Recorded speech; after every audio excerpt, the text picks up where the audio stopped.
தமிழக மக்கள் உங்கள் அனைவருக்கும் என்னுடைய வணக்கமும் என்னுடைய நன்றிகளும்.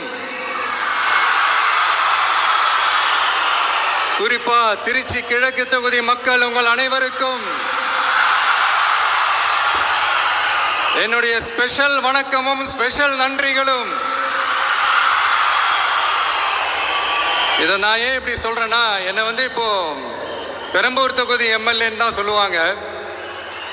பட் ஆனால் அது எலெக்ஷன் கமிஷனோட அந்த சட்ட விதிகளுக்கு மட்டும்தான் அப்படி. ஆனால் என்னை பொறுத்த வரைக்கும், தமிழ்நாட்டை பொறுத்த வரைக்கும், தமிழ்நாட்டுக்கு எப்படி திருச்சி ஒரு இதயம் மாதிரியோ, அந்த மாதிரி என்னோட இதயத்துக்கு திருச்சி கிழக்கு தொகுதி மக்களும் ரொம்ப ரொம்ப ரொம்ப க்ளோஸ் தான். அதுல எந்த மாற்றமும் கிடையாது. சரிங்களா?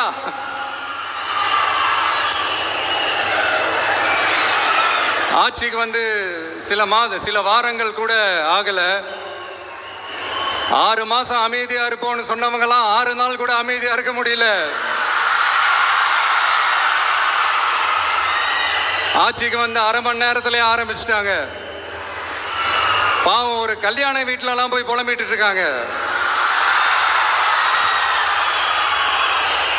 நான் சொன்னதெல்லாம் நடக்குதா? 1 by 1 எல்லா புலம்பல்ஸும். அது மாதிரி இத்தனை வருஷமா மாத்தி மாத்தி உங்களை ஏமாத்திக்கிட்டு இருந்த இந்த 2 பேரையும் வேண்டாம்னு சொல்லி ஒதுக்கிட்டு உங்களுக்காக உண்மையா உழைக்க வந்த உங்க விஜய, உங்க அண்ணனை, உங்க தம்பிய முதல் அமைச்சரா இல்ல முதல் சேவகனா ஆக்கியிருக்கிறீங்க. தலை வணங்கி ஒட்டுமொத்த தமிழக மக்களுக்கும் இந்த நேரத்தில் என்னுடைய நன்றியை தெரிவிச்சுக்கிறேன். இந்த நேரத்தில் எங்களுக்கு ஆதரவு தெரிவிச்ச அத்தனை இயக்கங்களுக்கும், அத்தனை இயக்கத்தின் தலைவர்களுக்கும் மீண்டும் என்னுடைய நன்றியை தெரிவிச்சுக்கிறேன்.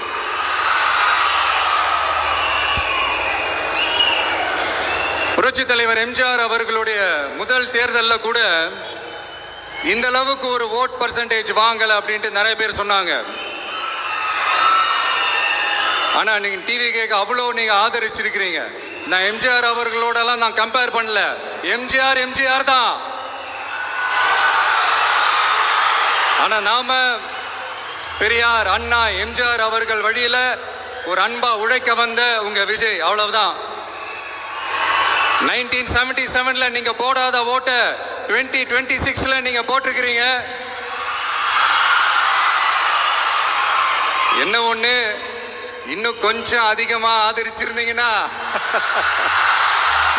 கொஞ்சம் நல்லா வந்திருக்கும். பட் பரவாயில்ல, ஃபியூச்சர்ல வரப்போற எல்லா தேர்தலையும் உங்களுடைய முழு சப்போர்ட்டை என்னால வாங்க முடியும்ன்ற அந்த ஒரு நம்பிக்கை இப்போ என் மனசுல ரொம்ப ஆழமா பதிஞ்சிருக்கு. ஏன்னா நீங்க அமைச்சு கொடுத்திருக்கிற இந்த ஆட்சியில எல்லா நன்மைகளையும் நீங்க கண்கூடா பார்க்க தான் போறீங்க அப்படின்ற அந்த கான்பிடன்ஸும் இப்ப என் மனசுல ரொம்ப ஆழமா பதிஞ்சிருக்கு. யார் எந்த நிலைமைக்கு எந்த பொசிஷன்ல போனாலும் இந்த கிண்டலும் கேலியுமா பேசுறது இருக்கதானே செய்யும்.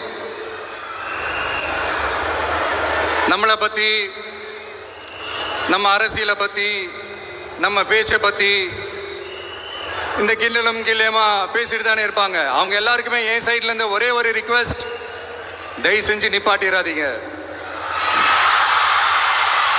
தயவு செஞ்சு கண்டினியூ பண்ணுங்க. நீங்க தான் என்னோட எனர்ஜி ஃபோர்ஸ். நீங்க பேசிக்கிட்டே இருங்க. நான் மக்களுக்கு தேவையான நல்லதை செஞ்சுக்கிட்டே இருப்பேன். அடுத்து இப்ப நம்ம புதுசா அந்த சூட்லாம் போட்டு வரோம்ல, அதை பத்தி கூட நிறைய பேர், ஏன் நாமெல்லாம் கோட் சூட்லாம் போடக்கூடாதா? அதிகாரம் செய்யறவங்களும் ஆதிக்க சக்திகளும் மட்டும்தான் கோட் சூட்லாம் போடணுமா என்ன? அப்பெல்லாம் எதுவுமே கிடையாது. நான் என்ன கலராவா போட்டு வரேன்? 2 கலர். நம்ம எல்லாரும் மனசு மாதிரியே பிளாக் அண்ட் ஒயிட். எல்லாத்திலும் பிளாக் அண்ட் ஒயிட்டா இந்த விஜய் இருப்பான் அப்படின்னு காட்டுறதுக்கு தான் அந்த கலர். அடுத்து அந்த பிளாக் கூட யாரை குறிக்கும் எதை குறிக்கும்ன்றது நான் சொல்லிதான் தெரியணும்னு அவசியம் இல்லை, அது உங்களுக்கே நல்லா தெரியும். எல்லாத்துக்கும் இப்படி வழக்கம் சொல்லிக்கிட்டு நசன் பேசுற டைப்பும் நம்ம கிடையாது. உங்களுக்கே தெரியும், அதிகபட்சமா எல்லா மீட்டிங்களும் 20 நிமிஷம்குள்ளதான் நான் பேசியிருக்கிறேன். அதனால இப்ப மக்கள் என்கிட்ட என்ன சொல்றாங்க அப்படின்னா, இந்தப்பா விஜய், நீ எங்களுக்காக உழைக்கிறதுக்காக வந்திருக்கிற, அந்த வேலையை மட்டும் பாரு, உன்னை பத்தி பேசுறவங்கள நாங்க பாத்துக்கிறோம் அப்படின்னு சொல்லிட்டாங்க. சரி, ஆனதாச்சு.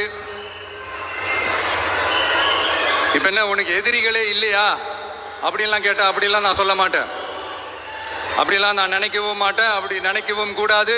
இப்பவும் சொல்றேன், அரசியல் ரீதியா சொல்றேன், 2 பேருக்கு நடுவுல தான் போட்டியே. ஒன்னு இன்னொன்னு, எஸ், ஒன்னு டிவிகே, இன்னொன்னு டிஎம்கே. இதுக்கு நடுவுல வேற யாருக்கும் எந்த வேலையும் கிடையாது. ஏதாவது இருக்குன்னு சொல்றீங்க? எலெக்ஷனுக்கு முன்னாடியும் அவங்களுக்கு ஒரு வேலையும் இல்லை, இப்ப எலெக்ஷனுக்கு அப்புறம் சுத்தம்.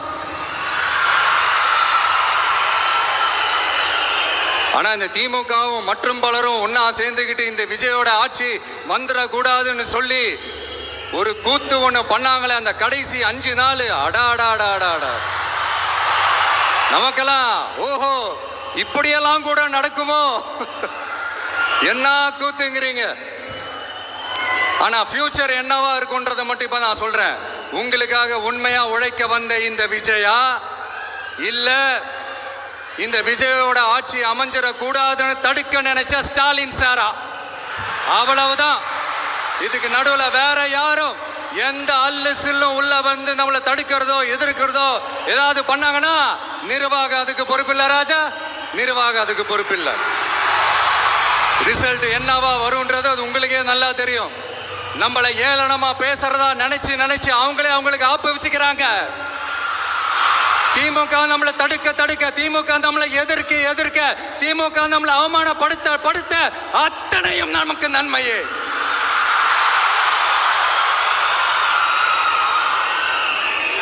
ஒன்று கவனிச்சிங்களா மக்களே, நம்ம ஆட்சிக்கு வந்ததுக்கு அப்புறம் ஒரு விஷயம் ஒன்று நடந்துகிட்டு இருக்கு.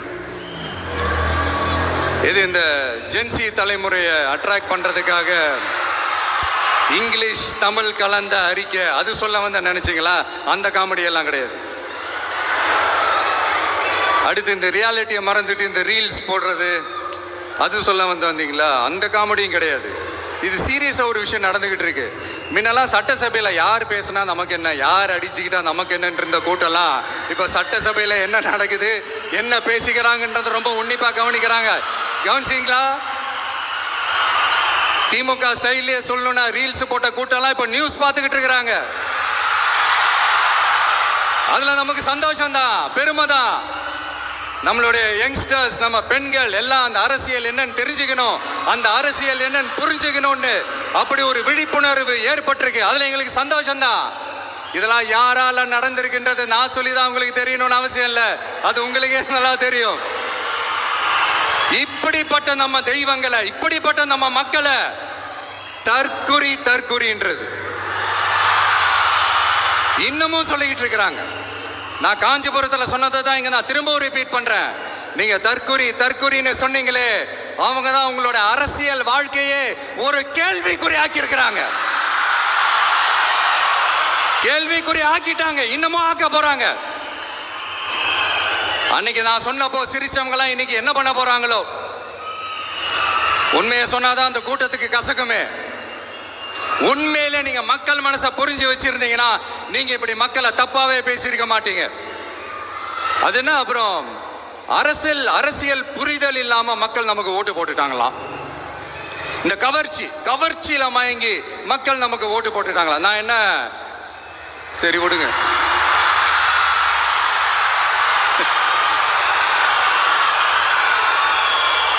மக்கள் அவங்களுக்கு ஓட்டு போட்டா அந்த மக்கள் நல்லவங்களாம், அதே மக்கள் நமக்கு ஓட்டு போட்டா அந்த மக்கள் கெட்டவங்களா? தற்குறியா? இதே மக்கள் தான் இத்தனை வருஷமா உங்களுக்கு ஓட்டு போட்டுட்டு இருந்தாங்க. உங்களுக்கு மட்டும் என்ன, வேற ஏதாவது பிளானட்ல இருந்து குதிச்சு ஓட்டு போட்டு போனாங்களா?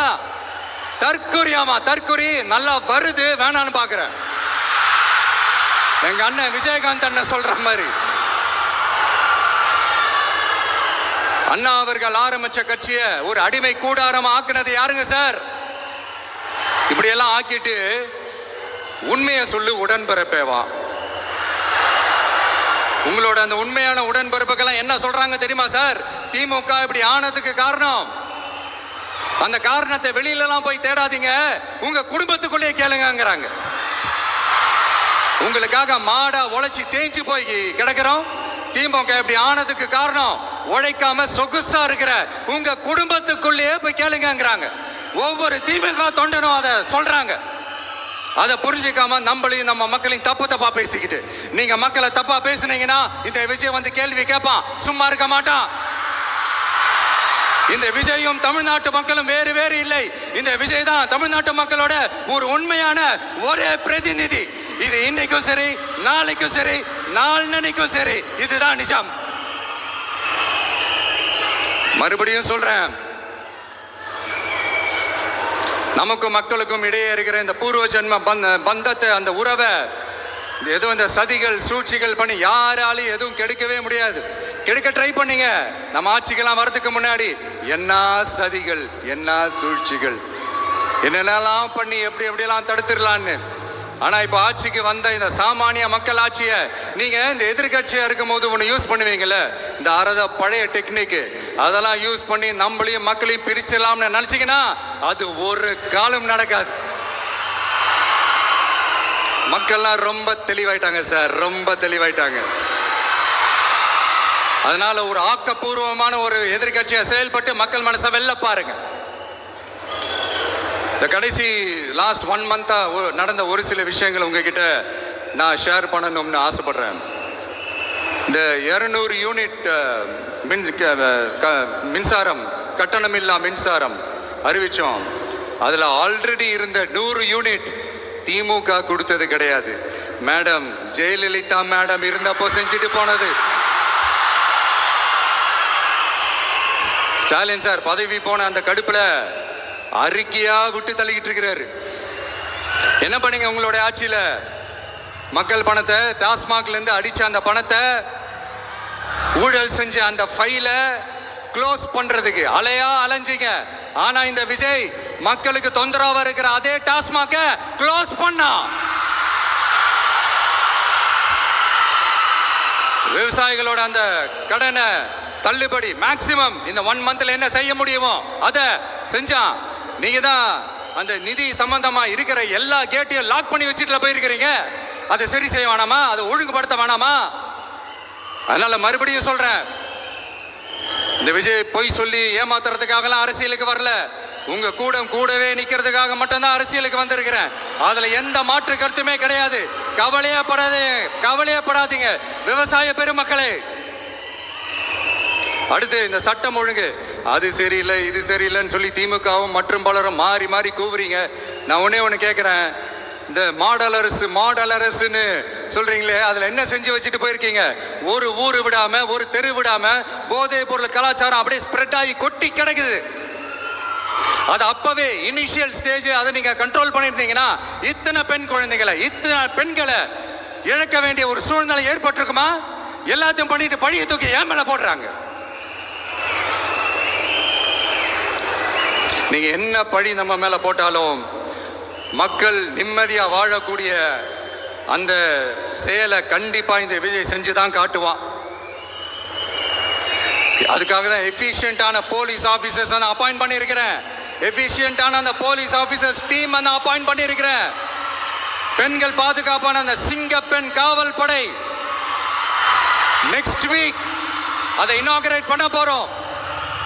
தப்பு செஞ்சவங்களுக்கான தண்டனை, அதுக்கான சார்ஜ் ஷீட் எல்லாமே ரொம்ப ஃபாஸ்டா, ரொம்ப ஸ்பீடா செய்யறதுக்கான அந்த வேலையை செய்ய சொல்லி இருக்கிறோம். கோர்ட்ல கூட தப்பு செஞ்சவங்களுக்கான அந்த கடுமையான தண்டனை வாங்கி கொடுக்கறதுக்கான அந்த வேலையையும் ரொம்ப சீக்கிரமா செய்ய சொல்லி இருக்கிறோம். அதனால நீங்க என்ன பழி நம்ம மேல போட்டாலும் உண்மையா உறுதியா மக்களுக்கு தேவையான எல்லா விஷயங்களையும் இந்த விஜய் செஞ்சு தான் காட்டுவான். இப்படி எல்லாம் நம்ம சொல்றதுனால இவங்க என்ன சொல்லுவாங்க தெரியுமா? அவங்க தான் ஆட்சியிலேயே இல்லையே, அப்புறம் ஏங்க அவங்கள குறை சொல்றீங்க அப்படின்னு கேட்பாங்க. வேரில் வெந்நியை ஊத்திட்டு போனவங்கள வெளிச்சம் போட்டு காட்டாம பின்ன வேற என்ன சொல்லுவாங்க? இதெல்லாம் மக்கள்கிட்ட நம்ம தெளிவாக எடுத்து சொல்லணும் இல்லையா? அதுக்காக தான் இதெல்லாம் சொல்லிட்டு இருக்கிறேன். நம்ம மக்களுக்காக இவ்வளோ வேலை பார்க்குறோம், ஆனால் இவங்க அதையெல்லாம் விட்டுட்டு குதிரை பேரம் பண்ணுறாரு, அது பண்ணுறாரு, இது பண்ணுறாருன்னு சொல்லிட்டு தப்பாக கதையெல்லாம் அடித்து விட்டுக்கிட்டு இந்த தீய சக்தியும் தீந்து போன சக்தியும் அதாங்க திமுகவும் மற்றும் பலரும் ஒன்னா சேர்ந்துக்கிட்டு திருட்டுத்தனமா யாருக்கும் தெரியாம ஒரு ஓரமா மூலையில உட்கார்ந்துட்டு பேரம் பேசி கூட்டு சேர்ந்து ஆட்சி அமைச்சு கொள்ளையடிக்க திட்டம் போட்டாங்க. அது ஏன் தெரியுமா? உங்களோட இந்த டிவிக்கு ஆட்சி அமைஞ்சா அவங்க பொழப்பே போயிடும். அந்த கொள்ளையடிக்கிறது, லஞ்சம், ஊழல் எல்லாமே கத்தம். அதான் இந்த காரணம். அடுத்து ஸ்டாலின் சார், திமுக வந்து இப்போ தீய சக்தி மட்டும் இல்ல, மக்களை விட்டு ரொம்ப தூரமா போன தூர சக்தி, ஓர சக்தி, கோர சக்தி, பார சக்தி.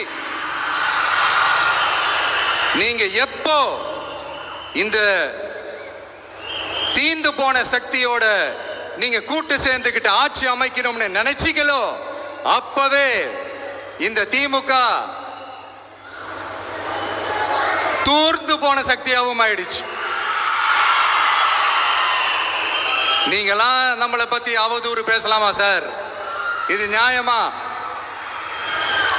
மக்களை இவ்வளவு பெரிய மக்கள் சக்தி நம்மளோடு இருக்கும் போது நமக்கு எதுக்கு வேற அரசியல்? எலெக்ஷன்ல 50-60 வருஷமா இருந்த சாதிய உடைச்சிருக்கிறோம், மதத்தை உடைச்சிருக்கிறோம், காசு கொடுத்து ஓட்டு வாங்கறத உடைச்சிருக்கிறோம். நாம எது செஞ்சாலும் கான்ஸ்டிடியூஷன்ல தான் செய்வோம்.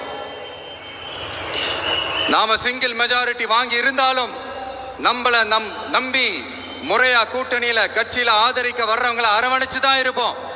நான் இப்பவும் மீண்டும் டிக்ளேர் பண்றேன், டிவிகே ஆட்சி எந்த பாகுபாடும் இல்லாம எல்லாருக்குமான ஒரு ஆட்சியா தான் இருக்கும்.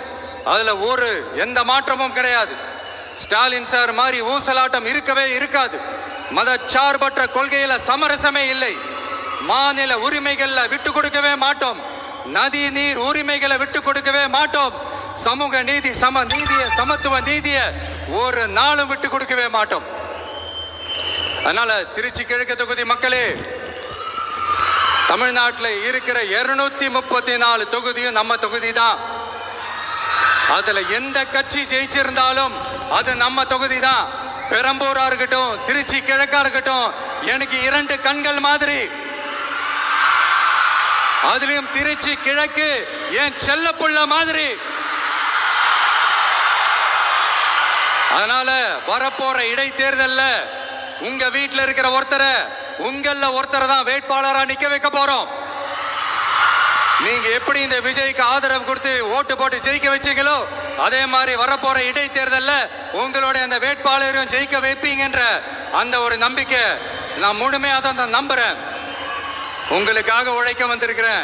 உங்களுக்காக எல்லா விஷயத்தையும் நான் பார்த்து செய்வேன். ஊழல் இல்லாத, லஞ்சம் இல்லாத ஒரு ஆட்சியை நான் கொடுப்பேன். I understand. ஒரே நாள் அது நடக்காதுதான், மேஜிக் இல்லை. பட் ஒரு நாள் அதை நான் நடக்க வைப்பேன். எனக்கு இப்ப வேற எந்த வேலையும் இல்லை உங்களுக்காக உழைக்கிறத தவிர. என் கடன் இனி என் மக்களுக்கு பணி செய்து கிடைப்பதே. மீண்டும் என்னை ஜெயிக்க வச்ச தமிழக மக்களுக்கும் திருச்சி கிழக்கு தொகுதி மக்களுக்கும் மீண்டும் என்னுடைய நன்றியை தெரிவிச்சுக்கிட்டு கான்பிடென்டா இருங்க, நல்லதே நடக்கும், வெற்றி நிச்சயம். மீண்டும் சந்திக்கும் வரை நன்றி, வணக்கம்.